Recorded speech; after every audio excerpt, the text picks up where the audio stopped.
Amigos, muy buenas tardes, bienvenidos al show de Edwin, aquí hoy originando desde este hermoso lugar CFS, aquí en la Kirman, muy cerca de Universal, aquí en el centro de la Florida, en Orlando, capital de la fantasía, con un invitado de lujo, Grandes Ligas, ya usted lo está viendo en cámara, especialmente la gente de Venezuela lo está reconociendo mucho, el profesor Richard Páez, el mejor técnico que ha tenido Venezuela en su historia. Profe, buenas tardes. Ya lo comprometí. No, bueno, porque es innegable que se hizo un trabajo y quedó marcado para la historia, un modelo, un estilo que nos marcó a todos los venezolanos y que dejó esa semilla para que el fútbol venezolano creciera por ese norte. Claro que sí, porque yo recuerdo las épocas cuando yo era niño, Venezuela siempre era el último, el más goleado, quedaba por fuera de la tabla siempre. 35 años, ajá, 3 victorias en eliminatorias. Imagínese, la cenicienta del grupo de Sudamérica, llega usted y le dio un cambio. ¿Qué hizo usted, profe, para cambiar la imagen de Venezuela? Para transformar hay que hacer cosas diferentes. Y nosotros lo que fuimos fue con un mensaje contracultural. Ajá. Venezuela siempre jugó con un estilo, al sentirse inferior al rival, jugaba con un estilo, yo digo, conservador, para evitar goleadas, para evitar perder, para perder por lo mínimo. Entonces, cuando uno juega así, ya comienza con una mentalidad que lo que hace es sembrar en el jugador temores, desconfianzas, inseguridades. Venezuela conmigo lo que hizo fue transformarse porque el mensaje fue directamente como un reto al jugador. Sí. El jugador se sintió retado cuando vio que este técnico quería jugar con volantes de salida, con laterales volantes, a los centrales y al arquero no les permitía rechazar el balón, sino que cuando iban a hacer el cabezazo tenían que mirar al compañero para de una vez comenzar a tener la posesión de la pelota. Y lo más novedoso, lo más impactante fue jugar con 3 volantes 10. O sea, eso fue lo que marcó a nuestra selección, con 3 volantes ofensivos con distintas características. Mucho manejo. Tenían era manejo, desequilibrio, potencia, cambio de ritmo, y uno que era el goleador, que indudablemente hacía el papel, no el 9 histórico, el tradicional parado allá para recibir centro, sino que era el falso 9. Llamaba yo en esa época también un falso 9, que viniera, que se contactara y se conectara con ese juego de posesión. Correcto. Usted, además de ser técnico profesional de fútbol, es médico graduado en Argentina. Traumatólogo. O sea, imagínese, usted trabaja la parte física perfecto, pero usted acaba de mencionar una palabra muy importante para que un jugador tenga éxito, la parte mental. La confianza. Porque usted puede tener atletas, pero si mentalmente está bloqueado y cree que no puede, nunca va a poder. La confianza genera un estado de ánimo de serenidad interior. Sí. Y el jugador, cuando uno está en esas condiciones, en esa versión humana, porque el ser humano tiene distintas versiones en su personalidad y características de actuación. Cuando uno logra esa palabra no es que se involucre, sino que sea un compromiso interior que lo lleva a uno por dentro, porque sabe a lo que juega, porque está en la misma sintonía del mensaje que está dando. Cuando vas a la cancha a desarrollar ese plan de acción, lo haces con con una serenidad, con una confianza, con una seguridad de actuación, que eso es lo que al final tiene como resultado final la jerarquía. Así es. Entonces, el jugador venezolano, aparte de cambiar en su mentalidad ganadora, jugando de la manera como se le desarrolló, se le inculcó, creo que lo más importante es que ellos sembraron ese argumento de confianza para transformarse en jugadores de jerarquía. No hay duda, profe. Además, podemos recordar que hace un par de años Rafael Dudamel quedó subcampeón mundial sub-20 con Venezuela. Sí, bueno, eso es parte de su trabajo también. El coletazo de lo que dejó sembrado, porque esos muchachos, como yo digo, en la época del 2001, el 2007, vieron una camiseta vino tinto que, representados por jugadores venezolanos, ellos por fin vieron protagonistas venezolanos en la cancha. Entonces, estos muchachos que acaban o que fueron subcampeones del mundo, en aquel momento tendrían 10, 11 años, 14 años, 12 años. Correcto. Entonces, esa transformación, ese crecimiento, viendo a ejemplos que son tangibles, que no son de color de Brasil o de color de Argentina o de Europa o de Colombia o de otro país, que era lo que generalmente hacía el jugador venezolano, tratar de imitar o de superar esa imagen de otros países que evidentemente eran buenos ejemplos, ahora lo estaban viendo con el futbolista venezolano. Profe, y no solamente el futbolista venezolano, sino también los directores técnicos. Ya usted es el referente, pues el papá de todos. Pero tenemos el caso de Farías, que está haciendo un trabajo excelente en Colombia y en Ecuador y en otras partes. En Bolivia creo que también estuvo. Bolivia también. Y también está Paraguay. Y está Dudamel, que campeón con el Cali y ahora está con el Bucaramanga. Lo tiene en primer lugar, ya clasificado con anterioridad a los playoffs. Así que no solamente a nivel de jugadores, sino también de técnicos. Es una potencialidad que yo digo que se sincroniza, que va en un aumento, yo digo, horizontal. Ajá, fueron primero los jugadores que dieron ese salto de competitividad, luego son los técnicos, después serán otras áreas de trabajo, preparadores físicos tenemos muy buenos también. Sea que considero que el fútbol venezolano ha ido creciendo en un ambiente o en un oleaje en donde todos están creciendo de esa manera. Profe, ya tenemos a escasos mes y medio, 2 meses máximo, la Copa América aquí en los Estados Unidos. ¿Cómo ve a su Venezuela?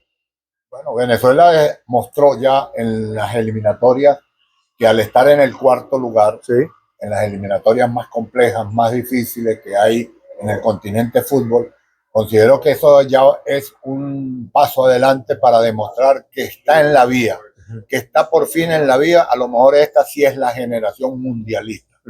Y este compromiso de Copa América le va a servir para entonar, para sintonizar mejor el concepto futbolístico, que a pesar de que todavía Venezuela no ha logrado su momentum máximo de nivel de juego colectivo como equipo, está en el cuarto lugar de las eliminatorias. Entonces, para mí, sí, la Copa América va a servir. Le toca un grupo complejo contra Ecuador, contra México, contra Jamaica. No va a ser fácil, pero Venezuela hoy está colocado para eso, para crecer, jugando con equipos que sean difíciles, que sean complejos, que los sometan a un estrés de presión adecuado, que los coloque en ese nivel competitivo que lo ha colocado Batista. ¿Le gusta el trabajo de Batista o le gustaba más el de Peckerman? Bueno, Peckerman comenzó, pero no dio muestras. Sí, no alcanzó a mostrar. No llegó a mostrar lo que se quería. Batista ha tenido un poco más de posibilidades y lo que me ha gustado es la escogencia de jugadores. Porque yo por el perfil de jugadores que uno ve en la cancha, por su perfil funcional, ya uno sabe qué es lo que pretende el técnico. Entonces uno... ¿Cómo selecciona el equipo? Pero son las características que tienen los jugadores. Cada jugador, sí. Entonces cuando tienen esas características que uno le ve a los jugadores de la selección, creo que va por el camino de conseguir lo que nos gusta, por lo menos a los venezolanos que nos representen en la selección nacional. Ese caso muy parecido al de Néstor Lorenzo con Colombia, que muchos queríamos que llevara a Borja, que está haciendo goles en River Plate, a Iron Moreno, que está de goleador en Colombia, a Rodallega, que es goleador de Santa Fe, pero no son del esquema que él viene trabajando hace un año y ya sabe qué jugadores le sirven para su esquema. Y se ha mantenido con ellos y mire que Colombia también ha dado muy buenos resultados. Es favorito. Néstor ha hecho un trabajo excelente porque dio demostración, primero que nada, de una consistencia en su pensamiento futbolístico, que estuvo haciendo el proceso evolutivo de adaptación y hacerlo realidad. Con jugadores al principio le dio algunas oportunidades, a otros veteranos les dio más solidez inclusive, pero permitió que se fuese engranando hacia la vía del juego que él quiere, a su estilo de juego, a la identidad que él quería ver con Colombia. Hoy lo consiguió. Está demostrando un nivel futbolístico de primero, de los de primer nivel, y considero que, bueno, que eso es lo que quería él como entrenador y que ahora Colombia lo está disfrutando como país futbolístico que es. ¿Cómo es? Profe, me invito un cafecito aquí, es un café colombiano, bien puede adelante, mientras conversamos aquí, la cámara sigue grabando. Estamos en CFS de La Kirman, un negocio colombiano muy lindo, un café gourmet espectacular. De grandes ligas, profe. Yo también voy a probarlo aquí porque... Es de primer nivel. Se siente. Excelente. Sí, un saludo para a Paola Bornachelli, a todo el equipo de CFS aquí en Orlando. Bueno, mi profe, ¿su favorito entonces para ganar la Copa América? Bueno, para mí Venezuela tiene un reto. Claro. De llegar a ser protagonista y qué más protagonismo que ser campeón. Sí. No va a ser fácil porque tendría que ser un sobresalto mundial hoy. Que Venezuela lo haga porque la historia siempre pesa, pero que Venezuela tiene un equipo para ir a buscar, no como un hecho anecdótico, un hecho extraordinario, sino como una realidad que hoy puede buscar Venezuela. Indudablemente, teniendo a Argentina y teniendo a Brasil en esa competencia, y el mismo Uruguay y Colombia, que son los cuatro para mí que están haciendo el mejor fútbol en este momento en las eliminatorias. Considero que sí, que va a ser una lucha hasta el final, y esos cuatro equipos con Venezuela deberían estar ahí. Claro que sí. Y en el tema de las eliminatorias del Mundial de Estados Unidos, también del 2026, clasifican 6 ahora directos y no por repechaje. Imposible pues que Colombia y Venezuela no estemos ahí. Bueno, para Venezuela es el número mágico, tiene que ser. Este es el torneo, la forma, el formato en la cual pueden clasificar casi 2 más. Sí. Y entonces tiene Venezuela una obligación. Lo de Colombia mucho más, porque Colombia tiene mayor historia futbolística y mayor exigencia en ese aspecto. Pero Venezuela estamos muy esperanzados que sea uno de los mundialistas para el Mundial de las Tres Naciones 2026. Así es. Bueno, usted dirigió a Millonarios en Colombia del 2011 al 2012, un año larguito. ¿Qué recuerda de esa época en Colombia dirigiendo el equipo azul de la capital? Gran equipo, ¿no?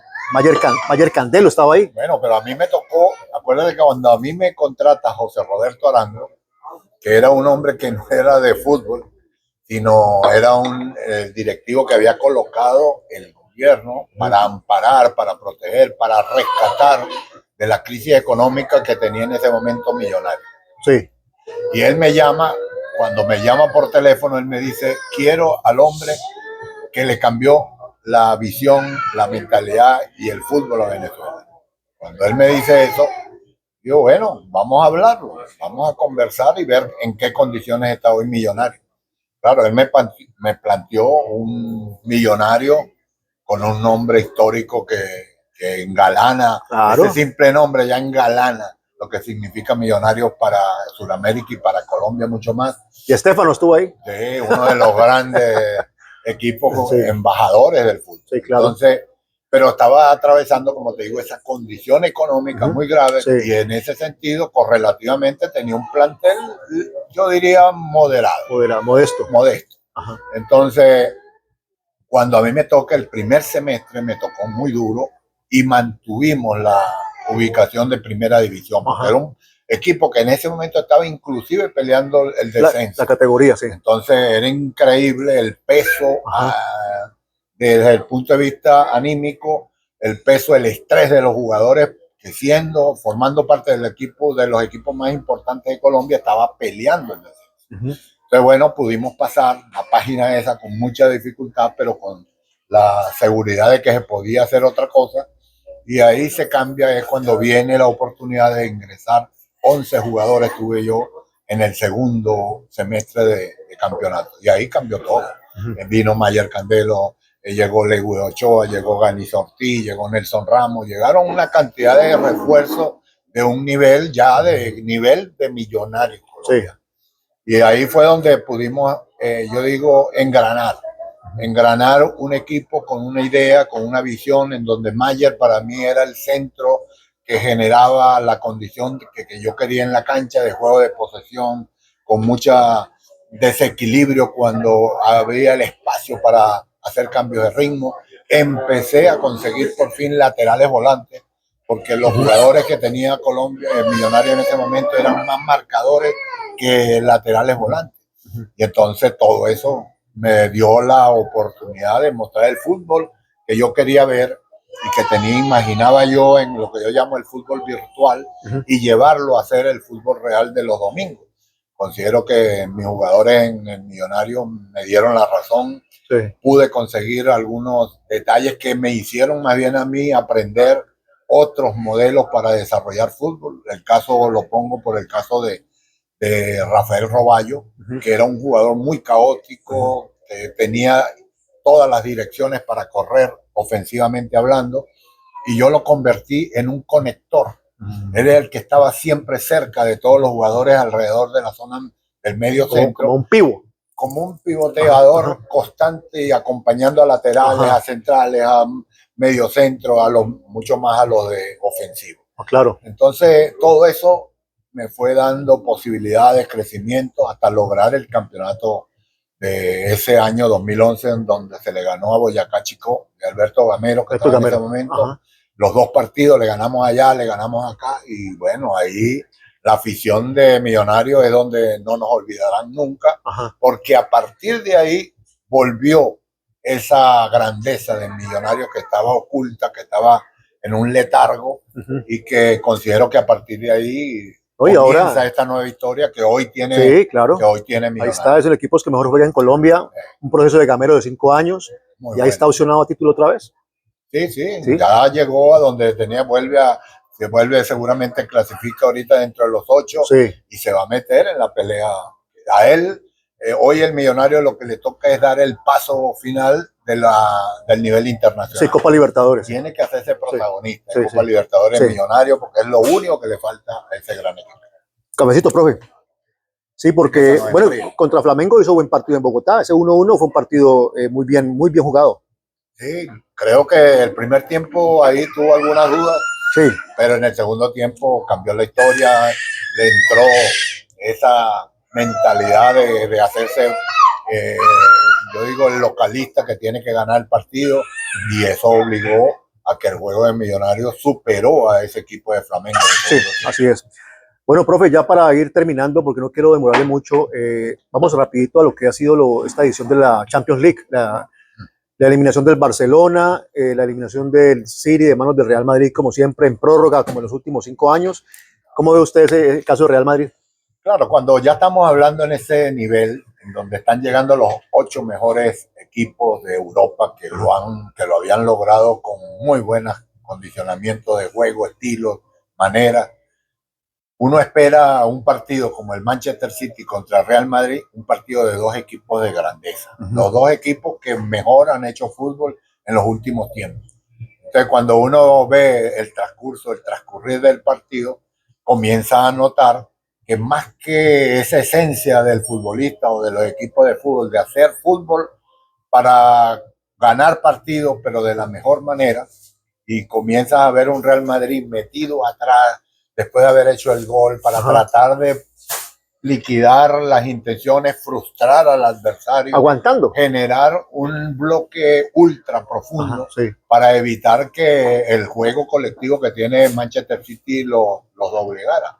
Ahí es donde uno dice, oye, qué lástima, ¿no? Que, no hubo fútbol. Que no se mantenga lo que uno quiere ver como espectador, pero el fútbol es así, Profe, uno puede evitarlo, porque al final hoy los del Real Madrid están felices con ese estilo, y el Manchester City volver a sufrir pero se defendió muy bien el Real Madrid, o atacó muy mal, o no encontró los argumentos para hacer el gol del triunfo el City.